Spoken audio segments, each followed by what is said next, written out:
दोस्तों चलो 5 के फंडे में पहला question, which covid vaccine sold in India with popular brand of Covishield. Covishield के ब्रांड से कौन सा वैक्सीन इंडिया में बेचा जाता है? सो आंसर इज ए, है ना, वैक्सजेवरिया। देख लेते न्यूज में क्यों है। ये Covishield booster effective against the Omicron, ये एस्ट्राजेनेका ने कहा दिया है। तो एस्ट्राजेनेका जो है बायोटेक एमएनसी है। इसके प्रिलिमिनरी एनालिसिस में ये पता चला है कि सेफ्टी और इम्यूनोजेनिसिटी जो है ये बेस्ट है वैक्सजेवरिया की, और वैक्सजेवरिया जो है ये इंडिया में कोविशील्ड करके बेचा जाता है ना। इसका बूस्टर डोज जो है किस पर कारगर है, किस पर काम में आता है? फॉर द बेटा, डेल्टा, अल्फा, गामा, ये सभी पर ये कारगर है विथ ओमिक्रॉन भी। Second question, which of the following is और आर नॉट ऑब्जेक्टिव्स। ध्यान में रखो यहाँ पे, ऐसे यूपीएससी में लिखा रहता है, बोला बोल्ड करके भी रहता है, हम ध्यान नहीं देते, गड़बड़ कर देते। Not objectives of ASEAN clearing union. 1. Settle multilateral forex transactions among the members. 2. Settle tariff disputes to boost intra-regional trade. 3. Provide for a currency swap arrangement among the members. Answer is C. Only 2, है ना।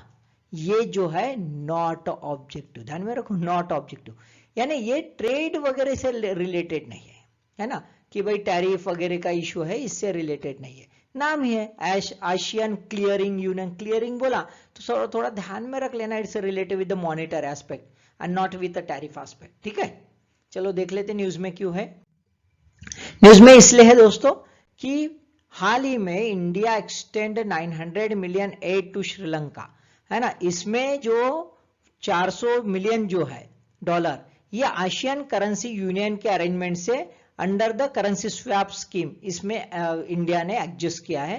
इसके M यही है कि श्रीलंका की फिलहाल में जो है फॉरेक्स रिजर्व बहुत ही बुरे है, because it's actually import reliant country, और इसी वजह से डॉलर क्रंच हो गया है यहाँ पे, इसलिए इनका फॉरेक्स भी बहुत ही बुरे तरीके की कंडीशन पर है। उसको ऊपर लाने के लिए, उसको संभालने के लिए जो है इंडिया ने ये एड एक्सटेंड किया है ना। साथ में एक डिप्लोमेटिक भी है, क्योंकि चाइना भी श्रीलंका को हेल्प कर रहा है, और श्रीलंका हमारा नेबर है, हमारे दोनों डिप्लोमेटिक भी है और हमारी एथिकल रिस्पॉन्सिबिलिटी है, नैतिक जवाबदारी भी है ना। और अभी श्रीलंका को कितना पे करना है, तो अराउंड 7 बिलियन जो है डॉलर, इतना आउटस्टैंडिंग लोन श्रीलंका पर पड़ा है ना। अब यदि हम देखेंगे थोड़ा सा ब्रीफली, है ना, what are the objectives of ASEAN currency union. तो its provide for facility to settle the payments on a multilateral basis, है ना, for a current international transaction, जितना भी फॉरेक्स एक्सचेंज होता है उसके रिलेटेड है। Use of participant currencies in the current transaction between their respective territories, thereby affect the economics in the use of participant exchange reserve। वो एक participation करने का एक प्रोसेस है। साथ में एक मॉनेटरी कोऑपरेशन करना है इसके लिए बैंकिंग सिस्टम में, ताकि यहाँ का जो ट्रेड होता है, ये ट्रेड और इकोनॉमिक एक्टिविटी ये एक्सपांड हो सके। साथ में करेंसी स्वैप्स अरेंजमेंट भी है, कि बहुत ही बुरे हालत में एक सस्ता जो है करेंसी एक्सचेंज हो जाए, इसके लिए भी इसके यहाँ पे प्रोविजन है। Then third question, Department for the Promotion of Industry and International Trade DPIIT in the Ministry of Commerce and Industry is building an open network for digital commerce ONDC. What is or are the objectives of it? इसके objectives क्या है देख लेते। 1. Curb digital commerce monopolies. 2. Create integrated platform for multinationals of India to make a global brand. Or 3rd, reduce the cost of doing the business. Answer is B.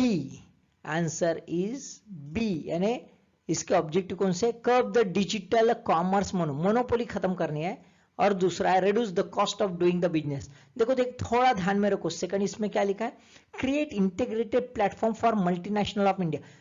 India जो है, India का governance जो है, ये कोई multinational specific इसी के लिए काम नहीं करता, है ना, ध्यान में रखो। What is the work of Indian governance, obviously to owe to the constitutional ethos. तो constitutional ethos क्या कहता है कि भाई obviously we have to establish the welfareism. तो इसी वजह से logically ध्यान में रखो, हाँ, ऐसा उनके लिए प्लेटफॉर्म वगैरह कर रहा है, ऐसा कुछ करता नहीं है, ठीक है।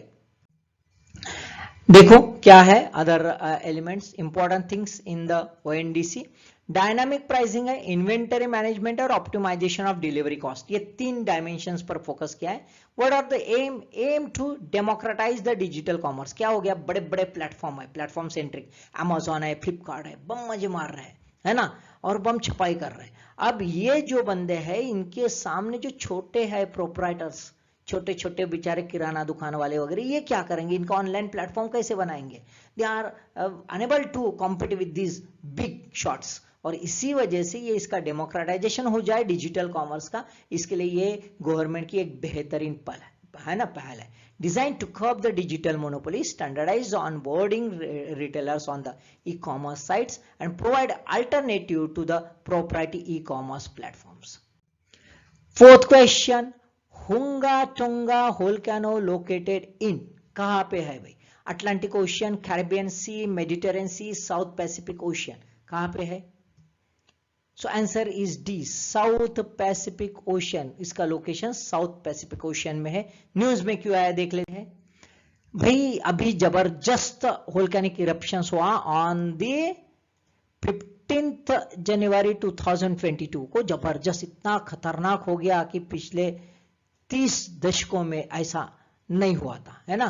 ये टोंगा किंगडम है, उसके तहत हो गया। ये देखो यहाँ पे लोकेशन देखो, आप ध्यान में रखो, ये टोंगा है, कहाँ पे है देखो भाई, है ना, आप ध्यान में आ सकता है यहाँ पे।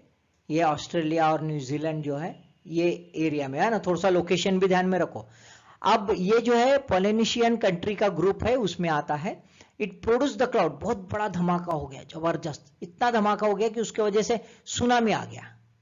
ये बहुत ही रेयर केस होती है वोल्केनो की वजह से सुनामी आना, है ना। ये कहां तक पहुंच गया? Australia, New Zealand, Japan, west coast of the north and south America, यहां तक हो गया था, है ना। इसके पहले क्रैकाटाओ जो है ज्वालामुखी, उसमें भी ऐसा ही सुनामी आ गया था।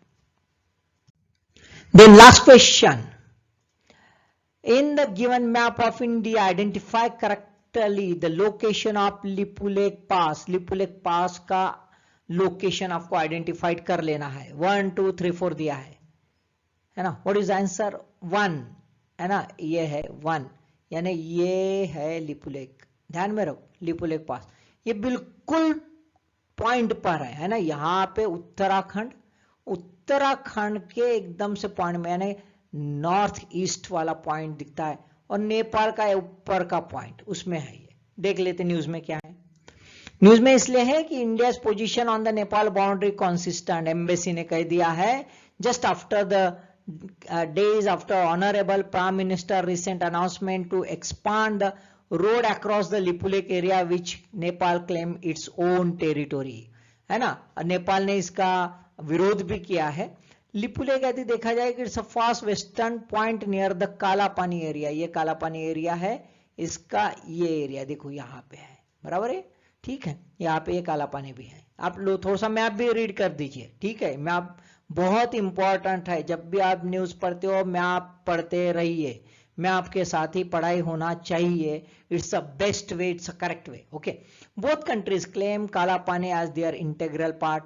अब इंडिया कहता है कि it's a part of the Uttarakhand, Pithoragarh जो डिस्ट्रिक्ट है उसका पार्ट है, और नेपाल कहता है कि भाई उसका एक डिस्ट्रिक्ट है दार्चुला, उसका ये पार्ट है। तो ऑब्वियसली दोनों की जो है अभी फाइनल कुछ हुआ नहीं, इस पर जो है बाउंड्री डिस्प्यूट ये बना हुआ है, ठीक है। ये देखो, ये मोटरेबल रोड आता है, लिपुलेख पास से जा रहा है, और इसको अभी स्ट्रॉन्ग करने के लिए हमारे ऑनरेबल प्राइम मिनिस्टर इन्होंने एक पैकेज भी डिक्लेयर कर दिया है।